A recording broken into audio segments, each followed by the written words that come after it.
మన దేశంలో కులము అసలు ఎట్లా వచ్చింది? దీనికి కారకులు ఎవరు? కులము అనే అంశం మీద మొట్టమొదట మనం మాట్లాడుకునే పని అయితే అసలు ఈ కులాలు ఎక్కడ ఉద్భవించినాయి, ఎక్కడ ఆవిర్భవించినాయి? ఈ కులాల వెనక అద్భుతమైనటువంటి శాస్త్రం కూడా దాగుంది. ఎందుకంటే నేను చెప్తాను. ఇప్పుడు భారతదేశాన్ని తీసుకుందాం. ఈ భారతదేశంలో మొట్టమొదటి శాస్త్రవేత్త ఎవరు? కుమ్మరి. ఎందుకంటే ఆయన ఒక కుండ తయారు చేశాడు, ఒక మూకుడు తయారు చేశాడు. దాంతో నీళ్లు తాగేవాళ్ళము, ఆహారం తీసుకునేవాళ్ళు. ఆయన మొట్టమొదటి శాస్త్రవేత్త. ఆ తర్వాత ఇతను ఇంత కష్టపడతా ఉంటే, మట్టి పిసుక్కొని ఇంత చేస్తుంటే, ఇంకొక అతను వచ్చేసి ఒక చక్రం వీల్ తయారు చేసి, అరే నాయన దీని మీద పెట్టుకొని చేస్తే ఫాస్ట్గా నువ్వు చేయగలవు అని చెప్పేసి ఆ విద్యని ఇంకొకరు ముందుకు తీసుకెళ్ళాడు. అతన్ని కమ్మరి అంటారు. వాస్తవంగా కుమ్మరికి నోబెల్ బహుమతి ఇవ్వాలి, కమ్మరికి నోబెల్ బహుమతి ఇవ్వాలి. ఆ తర్వాత ఇంకొక శాస్త్రవేత్త వచ్చాడు. ఆ శాస్త్రవేత్త ఏంది, అప్పుడు మొండిమొలతో తిరిగే వాళ్ళందరూ కూడా. అయితే అప్పుడు ఒక వస్త్రాన్ని కట్టుకుంటానికి ఆయన కొన్ని సైంటిఫిక్ ఇవి చేశాడు, అంటే వస్త్రాన్ని తయారు చేశాడు. నేతన్న అతను ఒక శాస్త్రవేత్త. ఆ తర్వాత జంగిల్లో పరిగెత్తుతా జింకలను కొట్టుకునేవాళ్ళు అప్పట్లో. మరి వాళ్ళకి ఇంత పొడుగు ముళ్ళు గుచ్చుకునేవి. దాని నుంచి కాపాడిన వాడు ఒక చర్మకారుడు. అతన్ని మాదిగా అంటారు. అతనికి నోబెల్ బహుమతి ఇవ్వాలి. ఇటువంటి వీళ్ళందరూ చేసేటటువంటి పనుల నుంచి ఈ కులం ఆవిర్భవించింది. మనము ఒక్కసారి సైంటిఫిక్గా ఆలోచిస్తే ఇంత గొప్పవాళ్ళు చూడు, ఎవరు ఎక్కడో చెట్టు కింద కూర్చున్నాడు, పైనుంచి ఒక కాయ కింద పడ్డది, ఇది పైకి ఎందుకు వెళ్ళదు, అతనికి నోబెల్ ఇస్తారు. ఇలాంటి అద్భుతమైనటువంటి కళాకారులకి, ఇలాంటి అద్భుతమైనటువంటి శాస్త్రవేత్తలకి అడుగున పడేసి కాలుతో తొక్కుతారు. ఎవరు తొక్కింది? ఎవరు? రాజకీయ నాయకులు కావచ్చు, లేదా సోకాల్డ్ జ్ఞానులు కావచ్చు. ఎవరు వాళ్ళంటే మీకే తెలియాలి. ఎందుకంటే ఇది మీడియా ముందుకు రావాలి. మీడియా ముందుకు వచ్చి ఇప్పుడు నేను మాట్లాడిన దానిలో ఎంతవరకు ధర్మం ఉన్నది, ఇది నిజమా కాదా, దీని మీద చర్చ పెట్టి దీనిలో నిజాలు బయటకు లాగి ఎవరు వీళ్ళని తొక్కారు, ఎవరిస్తారండి నోబెల్ బహుమతి? మీరు చెప్పండి. వాళ్ళు తొక్కారు. ఒక చెట్టు మించే కాయ కింద పడి పైకి వెళ్తేనే నోబెల్ ఇచ్చినప్పుడు ఆహారం తీసుకుంటానికి ఆహారం ఉండేటటువంటి పాత్ర తయారు చేసిన వాడికి ఎవరా ఇస్తే వాడు ఫైట్ చేయడు కదా. అంటే మీరు చెప్పండి. అంటే మీకు ఒక జర్నలిస్టు అవగాహన ఉన్నది, మీకు కవిత్వం రాస్తారు, మీకు మంత్రము వచ్చు, మీకు అన్ని విషయాలు తెలుసు కదా. ఇన్ని శక్తులు ఉన్నవారు, ఇంత తెలివితేటలు ఉన్నవారు భారతీయ సమాజంలో కొన్ని వందల సంవత్సరాలుగా ఎందుకు విస్మరణకు గురైండు? బ్రాహ్మణ, వైశ్య, క్షత్రియ వీళ్ళు మాత్రమే అధికారాన్ని, జ్ఞానాన్ని ఎట్లా ఆక్యుపై చేయగలరు? నో, అది తప్పు. అది తప్పు. మీరు స్ట్రైట్ క్వశ్చన్ అడగండి. మీరు ఏదన్నా క్వశ్చన్ అడిగితే ఒక స్ట్రైట్ క్వశ్చన్ అడగండి, నేను సమాధానం చెప్తా. కొందరి చేతిలోనే ఎందుకు కేంద్రీకృతమై ఉన్నాయి? చెప్పండి, ఎవరి చేతుల్లో అయి ఉన్నాయి? అంటే అగ్ర వర్ణాల చేతుల్లో అయినాయా, అగ్ర కులాల చేతుల్లో అయినాయా? ఇప్పుడు చెప్పండి. అగ్రవర్ణాలు వేరు, అగ్ర కులాలు వేరు. ఇవాళ ఉన్న సమాజంలో ఈ రోజు ఉన్న దాన్ని కాకుండా మనం కొన్ని తరాల వెనుక నుంచి వచ్చిన ఒక పరంపర ఉన్నది కదా. ఒక పరంపరనే ఓపెన్గా చెప్పండి సార్, మాట్లాడుకున్న ప్రజలకు తెలియాలి. కాంట్రవర్సీ అయినా పర్వాలేదు, ప్రజలకు తెలియాలి, వాస్తవం ప్రజలకు తెలియాలి. ఇప్పుడు చెప్పండి. ఒక మాట అన్నారు, వారు ఏమన్నారు? రామాయణంలో దళితుల పాత్ర ఉన్నది, ఆదివాసీల పాత్ర ఉన్నది, కానీ వారు గుళ్ళ పూజ దగ్గర ఎందుకు లేరు?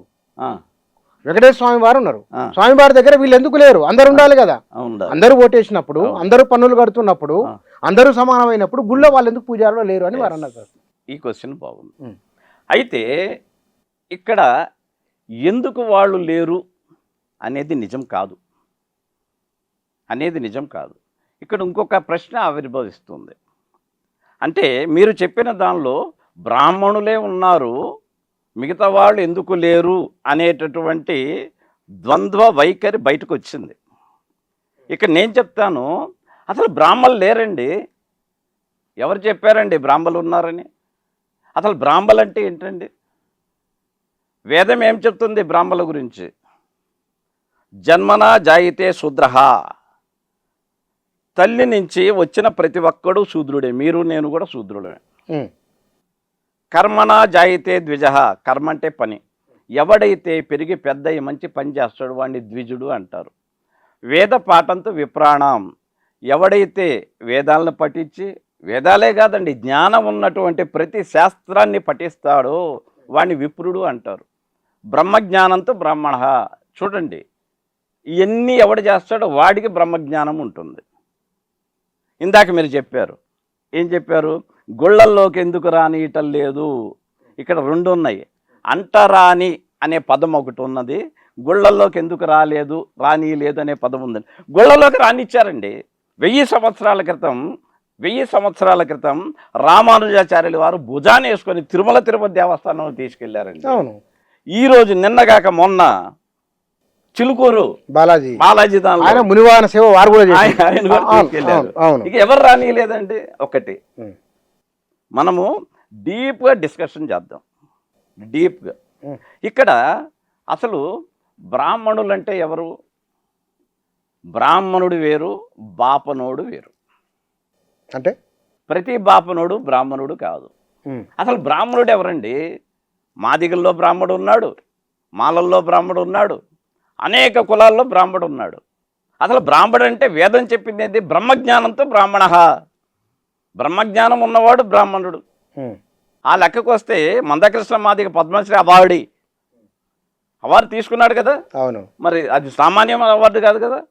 అతను ఎంతో కృషి చేశాడు, ఎంతో ధన్యుడు. అతను బ్రాహ్మణుడు అండి. బ్రాహ్మణుడు అంటే బాపన కులంలో పుట్టినవాడు కాదు. ఛాలెంజ్ రండి. జ్ఞానం చేతన బ్రహ్మజ్ఞానంతో బ్రాహ్మణ, వేదం చెప్తుంది, నేను కాదు చెప్పింది. ఎన్నో ఇప్పుడు ఒకటండి, మెసపటోమియా నాగరికత ఎటు పోయింది, సనాతన నాగరికత అట్టే ఉంది. రోమ్ నాగరికత ఎటో పోయింది, సనాతన నాగరికత ఇలాగే సనాతన నాగరికత ఇక్కడే ఉంది, ఎక్కడికి పోలేదు. మరి అన్ని రకాల నాగరికతలు పోయినాయి కదా. మరి మనం ఇక్కడ ఉన్నాం కదా. ఈ నాగరికత వేర్లు ఎక్కడున్నాయంటే భూమి లోపల ఉన్నాయి. దట్ ఈజ్ వ్యవస్థ. ఆ వ్యవస్థలోనే కుల వ్యవస్థ ఉంది. అసలు ఈ కులాలు ఎందుకు పెట్టానండి? కులం వెనక సైన్స్ ఉందండి. భారతదేశంలో 84 లక్షల జీవరాశిలో ఒక కుక్కని తీసుకుందాం. కుక్కకి ఎంత సైన్స్ ఉందండి? ఒక కుక్కకి అపారమైన జ్ఞానం ఉంది. ఏమిటా జ్ఞానం? ఒక కుక్క అదే వీధిలో ఉన్నటువంటి కుక్కతో సంభోగం చేయదు. ఎందుకంటే దీన్ని మేనరికం అంటారు. ఈ యొక్క మేనరికంలో అంగవైకల్యం వస్తుందని అది పక్క వీధికి వెళ్తుందండి. ఈ మాత్రం సెన్స్ లేదా అండి? దీని మీద స్టడీ చేసినా మీరు? ఏం చేసేది ఏంటండి? ప్రపంచం మొత్తానికి తెలిసిన విషయం ఇది. మీరు చూడండి, ఒక బూతు మాట వస్తుంది, అది ఇక్కడ చెప్పకూడదు. వీధి కుక్కతో పోదు. ఓకే, ఇది నిజం. మీ తాత తండ్రులు చెప్పారు, మా తాత తండ్రులు చెప్పారు. అసలు భారతదేశంలో పుట్టడమే గొప్ప విషయం అండి. అలెగ్జాండర్ గురువే చెప్పాడు కదా సార్, భారతదేశంలో కులం వెనుకున్న సైన్స్ ఏమిటి? ఇదేనండి, కులం వెనుకున్న సైన్స్. ఇప్పుడు నీ కులం ఉన్నది, నీ యొక్క కులంలో నీవు ఏమేం చేసావు? ఎన్నో వస్తువులు తయారు చేసావు. ఇది శాస్త్రం. మరి వాటికి విలువేముంది? ఎవరు గుర్తించారు? ఈ రోజున నీకు కుండ లేకపోతే, మూకుడు లేకపోతే నీవు పాత్రలు ఉండేయా? దాన్ని కాపీ కొట్టే పాత్రలు చేశారు కదా. ఈ రోజు నువ్వు పైకి ఎగురుతున్నావు, ఫ్లైట్లో ఎగురుతున్నావు. దాన్ని ఎలా కనిపెట్టారు? ఇక్కడి నుంచే కదా, మొదలు ఇదే కదా. మరి దాన్ని ఎందుకు గుర్తించట్లేదు? వాళ్ళని మీరు పైకి ఎందుకు తీసుకురావట్లేదు? ఎవరు తీసుకురావాలి? ప్రభుత్వం అండి.